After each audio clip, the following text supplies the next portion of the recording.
सभी को सब्सक्राइब करिए हमारे चैनल को, साथ में साइड वाली घंटी भी दबाएं ताकि परमात्मा के सत्संग क्लिप और ज्ञान संबंधित वीडियो मिले आपको सबसे पहले। तो उन गुरुओं को जैसे ये दास सन दो, वैसे तो अंडरग्राउंड तो सन 1994 से चल रहा था इनके जड़ निकालन में। इनका जो भेद था 1994 से ही दास बता रहा था, ये साधना ठीक नहीं बता रही। लेकिन सन 1999 में क्रोथा के अंदर आश्रम बनाया भक्तों ने। इस दास ने वहाँ परमात्मा का प्रचार शुरू किया। 2003 में, सन 2003 में ये ज्ञान एक इंटरनेशनल चैनल, आस्था चैनल है, उस पर फरवरी में प्रारंभ हुआ। ये 6-7 महीने चला। उसके दौरान इनके शिष्यों ने जब वो साधना चैनल पर देखा, इनकी पोल खुल गई सारे संतों और पंथों की, इन्होंने हाहुल्ला मचा के और वो हमारा प्रोग्राम बंद करवा दिया। और लोगों में कहने लगे वो झूठा है, कपटी है, पाखंडी है, गुंडा है, ऐसे गुंडागर्दी करता है, आश्रम में ऐसा होता है। उनका उद्देश्य ये था कि इस रामपाल को इतना बदनाम कर दें कि लोग इसके नाम से भी नफरत करें और कोई भी शिष्य वहाँ व्यक्ति ना जावे, कहीं तुम्हारे इस अज्ञान की पोल जनता तक ना खुल जावे। उस उद्देश्य से लेकर के इन्होंने इस दास का विरोध शुरू किया। अब वो मुझे बदनाम करने में तो सफल हो गए, लेकिन सत्य को मिटा नहीं सकते। अब जैसे कंचन सोने के ऊपर गोबर डाल दे, टट्टी घेर दे और कह दे तो बहुत बुंडा है, निकम्मा है, एक ये किसी काम का नहीं है।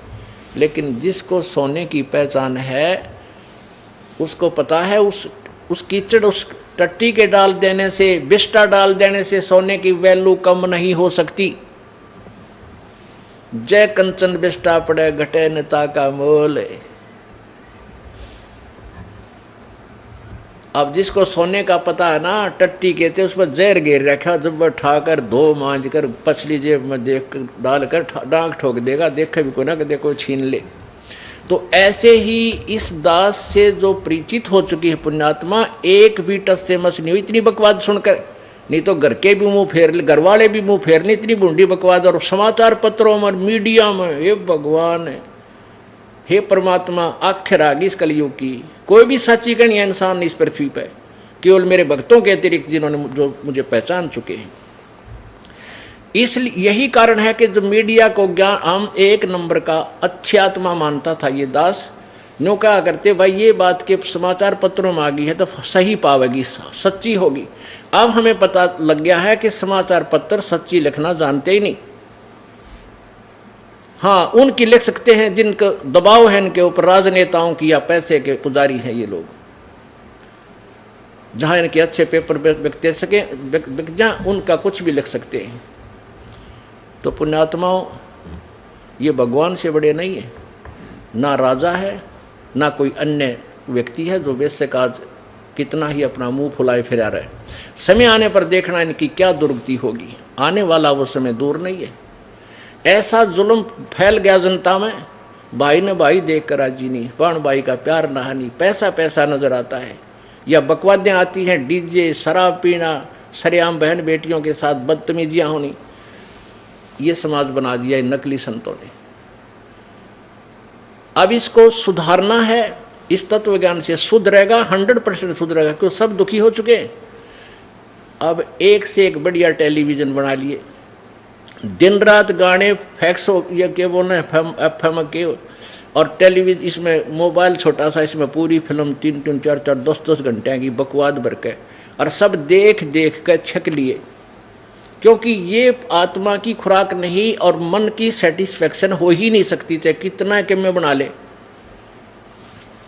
आप एक गाना बढ़िया सा चलता है कोई फिल्म में, एक बार तो सब के मुंह पर वही होता है, और हफ्ते पीछे वो कहीं चले तो भी अच्छा ना लगता। तो इस प्रकार एक समय ऐसा आएगा इन बकवादां सब छक लेंगे और किसी के कैंसर, किसी के ब्रेन ट्यूमर, किसी के फेफड़े गल गए, किसी के अधर्म मारेगा, किसी को मेंटल हो जाएगा, टेंशन। तो ये सारे की ब्रह्मटी होगी। जब ये भौतिकवाद के परेशान किए हुए फिर आध्यात्मिकवाद को ग्रहण करते हैं, फिर ये सीधे पूछड़ होंगे इनके। जब आएंगे भगवान भी बजेंगे, ब्रह्मटी करवा लेंगे, तो फिर ये समाज सुधरेगा। इस ज्ञान को सुनेंगे। इस आध्यात्मिक, इस तत्व ज्ञान के बिना और कोई भी ज्ञान ऐसा नहीं है जो पृथ्वी पर शांति पैदा कर सके या माया से मन हटा सके। और साथ में परमेश्वर पावर हमारे साथ होगी, तब ये मन टिकेगा। तो प्रसंग चल रहा था कि ये इन संतों पंथों के पास ना तो कोई वर्ड पावर है, ना इनका आध्यात्मिक ज्ञान श्रेष्ठ है, जिस कारण से समाज जो पुण्य आत्मा पहले अच्छी आत्मा थी वो भी गिरावट में आने लगी। क्योंकि उनको जो भगवान से मिलने वाला लाभ वो लेने गया था प्रभु से, वो मिला नहीं। फिर कोई तो मिलावट करने लग गया, कोई दूध में पानी गिर गया सेठ बनने लग गया, कोई और तरीके से, कोई रिश्वत लेकर, कोई कुछ करके, कोई कुछ करके, कोई 2 नंबर के धंधे करके सेठ बनना चाहता, कभी नहीं बन सकता। अब जो चोरी, ठगी या मिलावट, रिश्वत आदि डाके मार के जो धनी बनना चाहता है, वो परमात्मा के विधान से अपरिचित है। मासा घटे न तिल बधे, विध ना लिखे जो लेख। परमात्मा के द्वारा लिखा गया प्रारब्ध, उसमें कोई भी परिवर्तन नहीं कर सकता। ना श्री ब्रह्मा जी, ना श्री विष्णु जी, ना श्री शिव जी, ना परब्रह्म, ना परब्रह्म, केवल पूर्ण ब्रह्म कर सकता है। वो परम अक्षर ब्रह्म कर सकता है, जो कंप्लीट गॉड है, जो पूर्ण परमात्मा है। तो जब जो प्रारब्ध आपका लिख दिया उसमें कोई परिवर्तन नहीं हो सकता। कब तक? जब तक आप परम अक्षर ब्रह्म की भक्ति और परम संत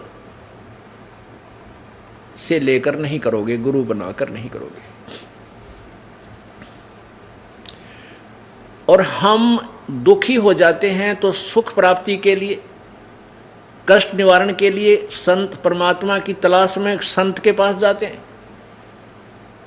और वो संत जो विधि बताता हम करते भी हैं, फिर भी राहत नहीं मिलती। तो संत क्या कह देता है कि बेटा ये तो तेरा प्रारब्ध है, ये तो तुझे भोगना ही पड़ेगा। जब उसके सारे जंतर मंत्र फेल हो जाते हैं, फिर वो इन शब्दों पर आ जाता है और कहता है, देख भाई, भगवान श्री राम ने बाली को मारा था, सुग्रीव के भाई को। त्रेता युग में विष्णु अवतार थे श्री रामचंद्र जी, और द्वापर युग में उसने फिर श्री कृष्ण रूप में आकर के श्री विष्णु जी ने वो बदला देना पड़ा, अपने प्रारब्ध का क्रम भोगना पड़ा। और एक पारधी ने भगवान श्री कृष्ण के पैर में तीर मारकर उनकी हत्या की, बदला दिया। फिर हम वहाँ संतुष्ट हो जाते क्योंकि हमें ज्ञान था ही नहीं। भाई बात तो गुरु जी सही कह रहे हैं, जब श्री कृष्ण और विष्णु जी ने बदला देना पड़ा, कर्म भोगना पड़ा, किया हुआ, तो हमें भी भोगना ही पड़ेगा। अब पुण्य आत्माओं, फिर भगवान की आवश्यकता क्या रहेगी? जब हमें जिसे हमारे कर्म में फूटे फाटे उनमें दुख ठाना है, तो भगवान की क्या आवश्यकता रहेगी? अब हम मकान क्यों बनाते हैं, झोपड़ी क्यों डालते हैं? किस लिए डालते हैं? कि आने वाली प्राकृतिक आपदाएं से बचावे।